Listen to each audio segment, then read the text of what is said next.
Ostwald dilution law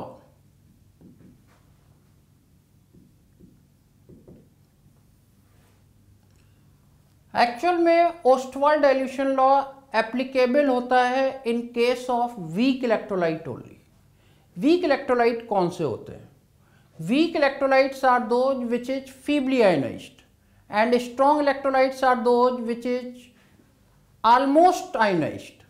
और इसमें आ जाएंगे स्ट्रॉन्ग इलेक्ट्रोलाइट में strong acid, strong base and salt.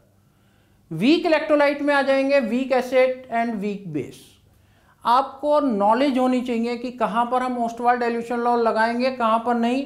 तो ये देखना आना चाहिए कि ये स्ट्रॉन्ग इलेक्ट्रोलाइट है या वीक इलेक्ट्रोलाइट है।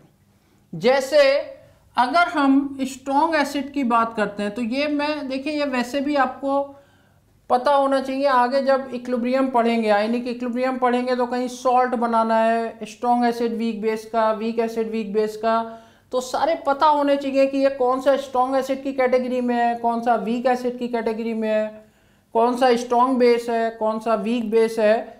तो स्ट्रॉन्ग एसिड में नॉर्मली आप लोग ध्यान रखिए कि कार्बन नहीं होना चाहिए।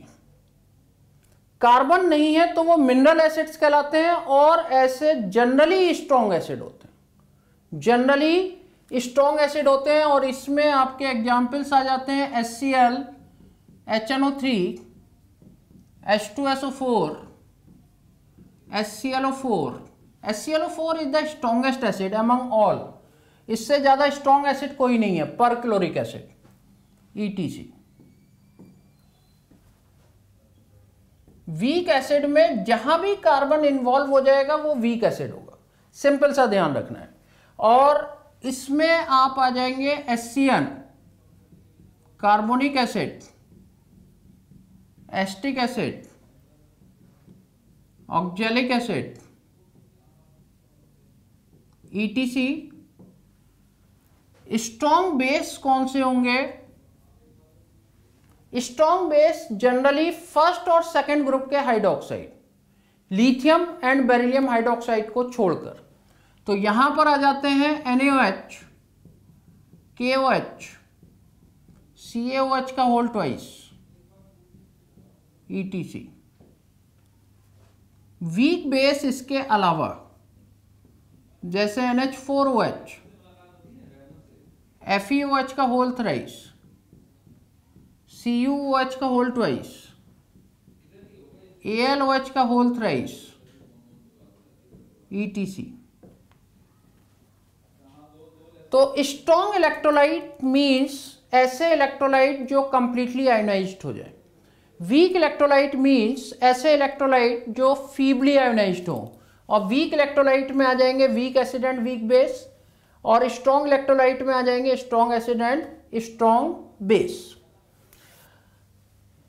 इसका मेन पॉइंट क्या है? इट इज एप्लीकेबल जहां पर हम alpha is the degree of dissociation, आपको केमिकल इक्विलिब्रियम में बताया था 1 मोल के लिए डिफाइन होता है। 1 मोल में से कितने मोल डिसोशिएट हो गए, दैट इज अल्फा।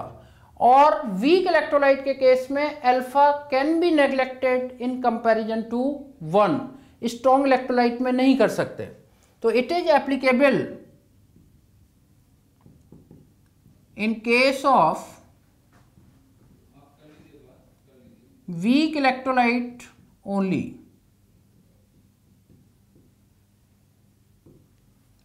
मान लीजिए मेरे पास एक AB इलेक्ट्रोलाइट है, AB इलेक्ट्रोलाइट है और ये डिसोशिएट हो रहा है A+ एंड B-। इसका मैंने 1 ले लिया। अब देखिए लिखना आता भी है आप लोगों को। 1 ले लिया, इसको 0 0 अल्फा लिखा तो ये कितना हो जाएगा 1 - अल्फा। अब देखिए यहां पर एक सबसे इंपॉर्टेंट चीज और ध्यान रखनी है कि ionic equilibrium exist in aqueous solution only. यहां पर गैस वगैरह कुछ नहीं चलेगी। और एक्टिव मास के लिए मैंने आपको बता चुका हूं कि V से या तो डिवाइड करो। अब यहां पर एक चीज और ले सकते हैं, कंसंट्रेशन इन मोलरिटी। अगर हम वॉल्यूम को बढ़ाते हैं तो कंसंट्रेशन क्या होगी, कम होगी और एक्चुअल में कंसंट्रेशन एंड वॉल्यूम एक दूसरे के रेसिप्रोकल होते हैं। जैसे फॉर एग्जांपल मान लो, इसको मैं अलग से थोड़ा सा समझा रहा हूं कि 1 मोल ऑफ सॉल्यूट होता मेरा 1 लीटर में। 1 मोल सॉल्यूट 1 लीटर सोल्यूशन में प्रेजेंट होता तो इसकी मोलरिटी क्या आती, 1m आती। Is it clear? अब मैंने क्या करा कि 1 मोल को तो एज इट इज रखा और इसका वॉल्यूम मैंने 100 लीटर कर दिया। इसका वॉल्यूम मैंने 100 लीटर कर दिया, तो अब इसकी मोलरिटी आप देखिए 0.01m हो जाएगी, नहीं हो जाएगी? 100 से डिवाइड हो जाएगा। वॉल्यूम यहां पर मैंने 100 टाइम्स करा, कंसंट्रेशन 100 टाइम्स कम हो गई, नहीं हो गई? तो हम कह सकते हैं कि C is reciprocal of volume. तो अब मेरे पास 2 ऑप्शन आ जाते हैं एक्टिव मास को निकालने के लिए, या तो मैं V से डिवाइड कर दूं सबको, या C से मल्टीप्लाई कर दूं, both are the same thing. ये बात क्लियर हुई? तो यहां पर मैंने क्या करा, एक्टिव मास के लिए C से मल्टीप्लाई कर दिया, मान लेते हैं। ये हो गया at initial time, at 0 time,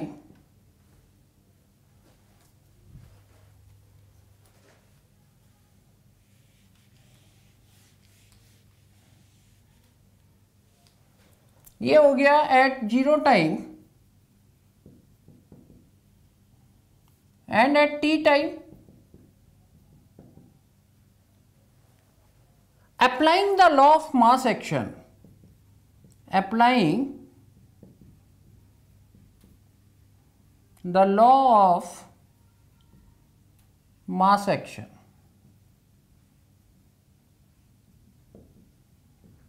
बोलिए K बराबर क्या होगा, active mass of A plus into active mass of B minus upon A B. A plus की जगह रख सकते हो C alpha, C alpha, C 1 minus alpha, C and C cancel out, और alpha can be neglected in comparison to 1 for weak electrolyte, क्योंकि ये apply किस पे होना है, ओनली फॉर वीक इलेक्ट्रोलाइट। अब आप देखिए, इसको मैं लिख सकता हूं K is equal to C alpha square और alpha square upon V, because C is equal to 1 upon V। तो ये मेरे पास एक डिसोसिएशन कांस्टेंट को कैलकुलेट करने की रिलेशन आ गई, K is equal to C alpha square और अल्फा स्क्वायर अपॉन V। या मैं लिख सकता हूं alpha is equal to under root KV और under root K upon C। Degree of dissociation को कैलकुलेट करने की एक और एक्सप्रेशन आ गई। अल्फा यहां पर क्या चीज है, this is the degree of dissociation, alpha is the degree of dissociation. Is it clear? और this is the Ostwald dilution law. यही ओस्टवाल्ड डाइल्यूशन लॉ है कि कांस्टेंट टेम्परेचर पर degree of dissociation is directly proportional to the under root of its dilution. जितना ज़्यादा dilute करते जाएंगे उतना अल्फा बढ़ता जाएगा, लेकिन किस टर्म में बढ़ रहा है, अंडर रूट की टर्म में बढ़ रहा है। तो यहां पर this is the Ostwald dilution law.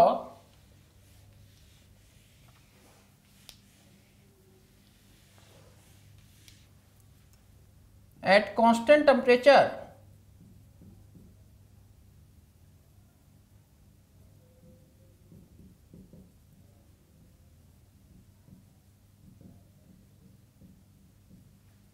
the degree of dissociation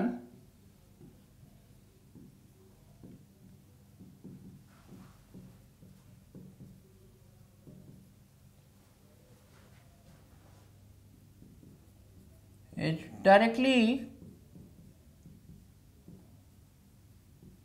proportional to the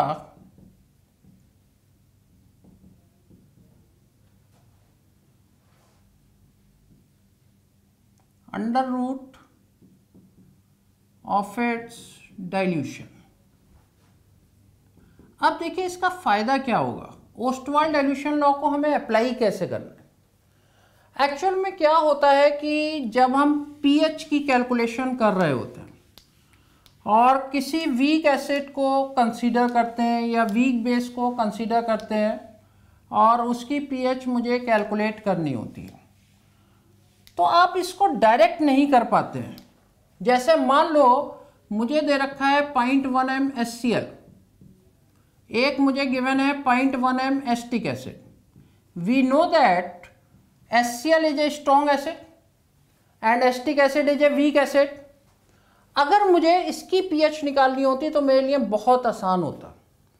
क्यों आसान होता? क्योंकि HCl पूरा डिसोशिएट हो गया, H प्लस आयन इसने प्रोड्यूस कर दिए और H प्लस आयन कितने आ गए? 0.1 आ गए, तो इसकी पीएच क्या हो गई? 1 हो गई। H प्लस आयन 0.1 तो पीएच 1 हो गई। लेकिन क्या मैं यहां पर H प्लस आयन 0.1 रख सकता हूं? तो बिल्कुल नहीं रख सकता।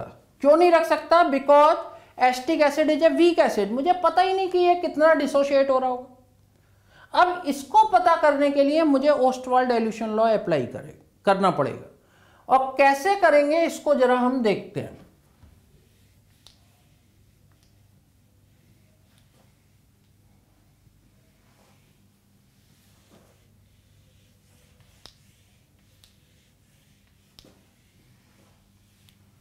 देखिए, अगर मैंने वीक एसिड लिया, for weak acid acetic acid लिया,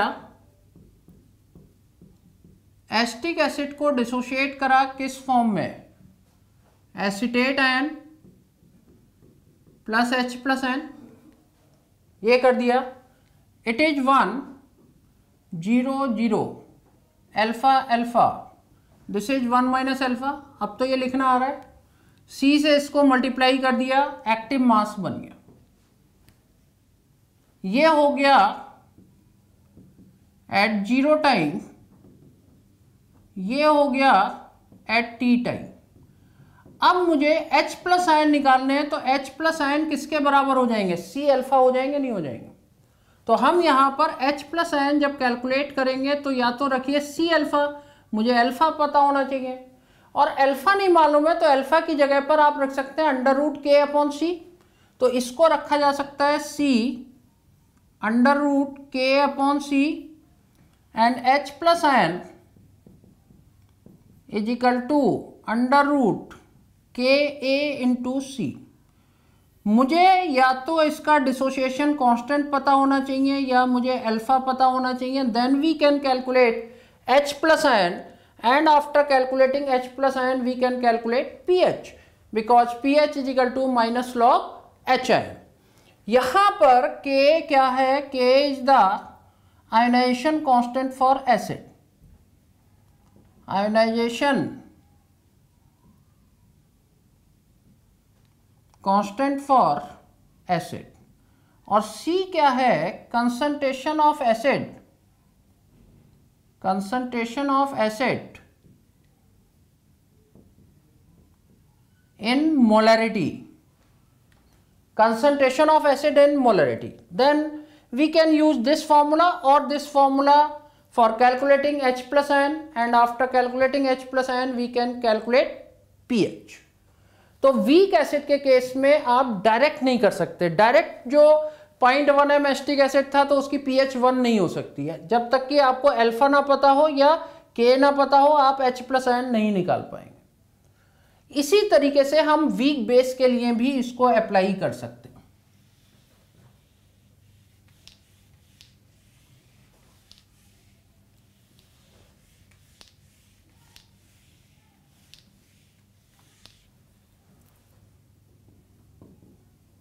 फॉर वीक बेस मान लीजिए मैंने लिया NH4OH, NH4OH डिसोशिएट हुआ, it gave NH4 plus OH minus. इसको भी मैंने ऐसे लिख दिया 1 0 0 alpha alpha, this is 1 minus alpha. C से मल्टीप्लाई कर दिया, ये हो गया एट 0 टाइम और ये हो गया एट टी टाइम।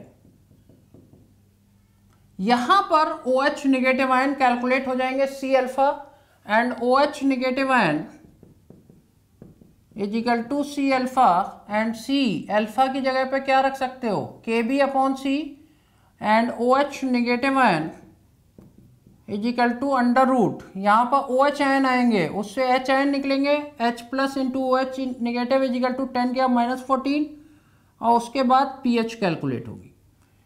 KB क्या चीज है,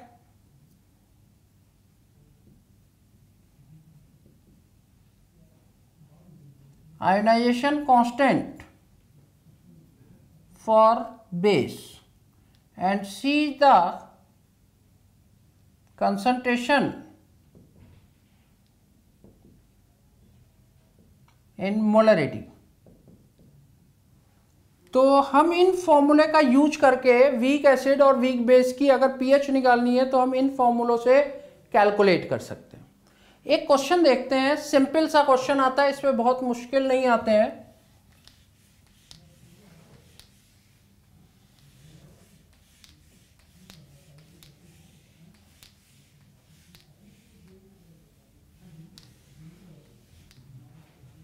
जैसे एक क्वेश्चन है, at 20 degree centigrade 0.05 m acetic acid is 2% ionized।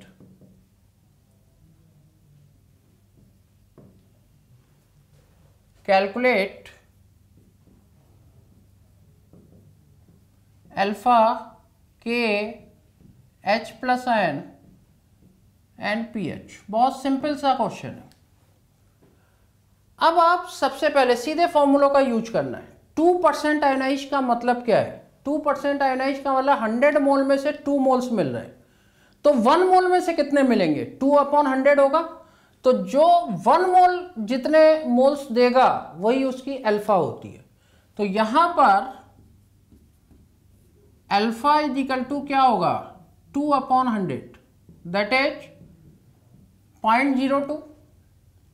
और K की वैल्यू क्या होगी, K बराबर होगा C अल्फा स्क्वायर। ये तो आपको पता है फॉर्मूला। C हो गया 0.05 इंटू 0.02 इंटू 0.02, तो ये हमारे पास हो जाएगा 20, या 2 इंटू 10 की पावर -5। C के बराबर इसकी यूनिट, क्योंकि अल्फा की कोई यूनिट नहीं होती, इसकी यूनिट क्या हो जाएगी, C के बराबर हो जाएगी। अगला देखिए, H प्लस आयन कैसे निकलेंगे, H plus ion is equal to C alpha, under root K into C भी होता है और C अल्फा भी होता है। तो C आपका कितना है, 0.05 इंटू 0.02, दैट इज 10 की पावर -3 m।